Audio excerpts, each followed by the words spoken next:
Aula 2. O que é o homem? Módulo 1 ainda, hein? Vamos em frente. Eu vou responder aqui a essa questão. A gente vai entrar nessa aula sobre o que é o homem dentro do sentido filosófico e depois dentro do sentido cristão. No sentido filosófico, quem começa a pensar a respeito do que é o homem, do que é isso, do que são as coisas, o que é a vida, são os filósofos gregos, né? Coisa de 600 a.C., 500 a.C., né? E então você tem um primeiro pensador que é Sócrates, por exemplo. Ele vai dizer, por exemplo, que o homem ele é uma espécie de rascunho do mundo das ideias.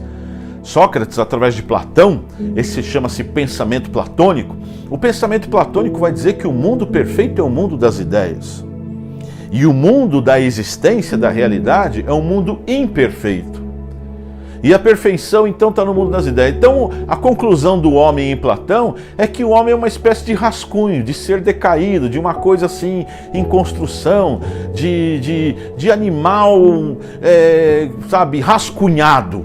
Isso é para Platão. Aí vem o discípulo dele, Aristóteles, e ele desconstrói esse conceito de mundo das ideias e mundo real. Aristóteles mistura tudo e fala, não tem mundo das ideias, é tudo mundo real e o homem é um animal político. O homem é um ser que tem que viver em sociedade, né? Cumprindo a sua função. Isso é o homem para Aristóteles. Para Platão é aquele ser rascunhado.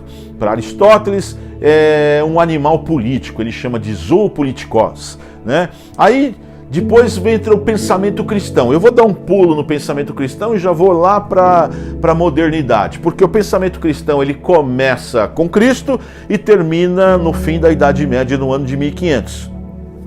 E eu vou falar isso no final. Então, em 1500 mais ou menos, aliás, século 17, surge lá o René Descartes. E o Descartes também vai se debruçar sobre essa questão e ele vai dizer então que o homem é pensamento. Tanto é que ele é aquele sujeito que foi buscar um alicerce para a existência e na busca do alicerce para a existência, na busca do alicerce para a verdade, ele queria saber o que era a verdade. Ele emitiu a seguinte frase, a conclusão dele: penso, logo existo. Para ele, homem é pensamento. Por que ele emitiu essa frase, penso, logo existo? Porque ele estava em busca da verdade. E o que é a verdade, então, para René Descartes? Descartes, ele olha para a existência e ele duvida da existência. Ele fala, a existência não deve ser a verdade.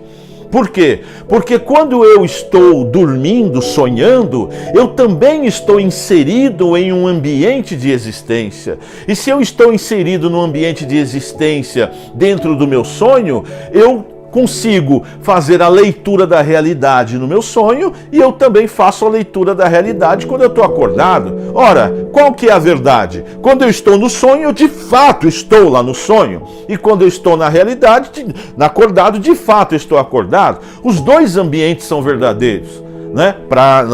Isso para Descartes, no pensamento de Descartes. Então ele procura, ele chega à conclusão que não é na exterioridade, não é fora dele que ele vai encontrar a verdade ele vai encontrar dentro dele. E então ele procura um primeiro alicerce, onde eu posso me segurar para poder pisar, para poder estar seguro, para poder me alicerçar de que ali é verdade. Então ele descobre o pensamento, porque ele tanto pensa no sonho, quanto ele pensa na realidade, acordado na lucidez. Então ele descobre no pensamento a fonte da realidade, a fonte da verdade. A verdade para René Descartes está no pensamento. Então o pensamento é ali que ele encontra a segurança da existência. Por isso que ele diz assim, eu penso, logo eu existo. Ainda que esteja no sonho, ainda que esteja alucinado, ainda que esteja dormindo, ainda que esteja acordado, o pensamento é comum a todos esses ambientes. Então o homem, para René Descartes, é pensamento. Se para Platão ele era rascunho, para Aristóteles é animal político, ter que viver em sociedade, para Descartes ele é pensamento. O homem para outro pensador, para Kant, Immanuel Kant, por exemplo, que é um filósofo alemão, o homem é um ser moral, um homem é um ser ético, e é através da ética que ele encontra a verdade e o sentido da vida, né? E aí você tem um discípulo dele mais para frente chamado Kierkegaard, que Kierkegaard vai dizer que o homem realmente ele tem algumas, como diria assim, alguns caminhos para poder explicar o que ele é, o que é a verdade, o que faz sentido para a vida dele. Kierkegaard vai dizer que tem pessoas que procuram sentido através da postura estética. Quando eu falo postura estética, é pessoas que procuram viver a vida sentindo gosto, sentindo sentimentos, tensão, sabores. Então são pessoas que querem fazer escalada, sentir adrenalina, ter uma vida sexual louca, usar droga, pessoas que procuram a vida através do sentido estético. Mas Kierkegaard fala, olha, esse sentido não resolve as questões e o homem não se define por isso, e então ele arruma uma outra explicação, o sentido ético, copiando Immanuel Kant. O homem é um ser ético, e aí ele chega à conclusão também que a ética também não define o homem. Então ele procura e ele encontra um outro sentido, que é o sentido religioso. Ele diz assim, o homem tem que transcender, o homem tem que ter alguma coisa, alguma ilusão para se segurar. E ele também conclui que a religião também não traz resposta, porque o que mais tem, queridos, é gente angustiada dentro de igrejas e seguindo filosofias religiosas. Então ele consegue um quarto conceito para poder definir o homem, e ele diz assim que o homem então só encontra sentido na sua existência quando mergulha num absurdo, quando ele percebe que ele está diante do absurdo, que a vida é um absurdo, que tudo é um absurdo. E ele dá o exemplo de Abraão, e ele dá o exemplo de que Abraão, ele se sentiu confrontado por Deus para pegar o seu filho e levar para sacrificar, e Abraão sai nessa caminhada, e depois o próprio Deus, o próprio absurdo, o próprio infinito, diz assim para ele, não faça isso, você entendeu o recado, você está diante do absurdo da vida. E aí, na contemporaneidade, hoje em dia, a gente vive sobre a interpretação de homem, e a interpretação do homem na contemporaneidade é o pensamento de Jean-Paul Sartre, onde o homem é angústia, o homem é condenado a ser livre.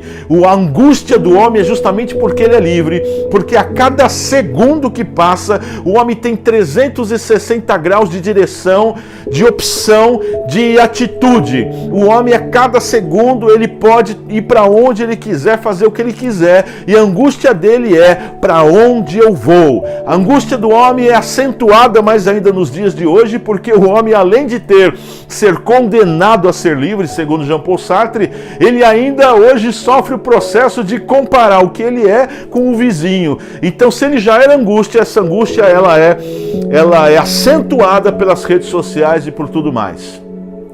E o que o pensamento cristão diz disso? O pensamento cristão diz o seguinte, que o homem é imagem e semelhança de Deus. Note que levou ano 400 anos antes de Cristo até Jean-Paul Sartre, século 20. Levou 2.400 anos para chegar à conclusão que o homem é angústia, que o homem está condenado a ser livre.